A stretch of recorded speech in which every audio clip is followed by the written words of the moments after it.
நீ கை மறைச்சிட்ட. சரியா?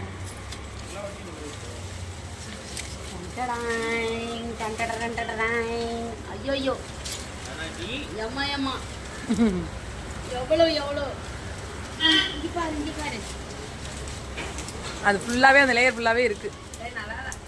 நல்லா இல்லைல்ல? பூச்சா இருக்கா? இது கொஞ்சம் செவந்து போயிருக்கு. எல்லாமே அறுக்கணும்டி. அறுத்துடலாமா? அதெல்லாம் பழுக்கிறதுக்கு தான். ஆனால் அப்படியே இதை பழுக்க வைக்கணும். எல்லாம் பழுக்க வைக்கணும். இனிமேல் வச்சாலும் நம்ம இது வைக்கணும்.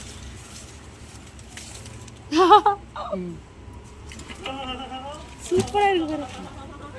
ஓ இங்க பாருடி, பழம் பாருடி. இதுடா இங்க பாரு. இது என்ன கெட்டு போச்சா? கெட்டு போச்சா?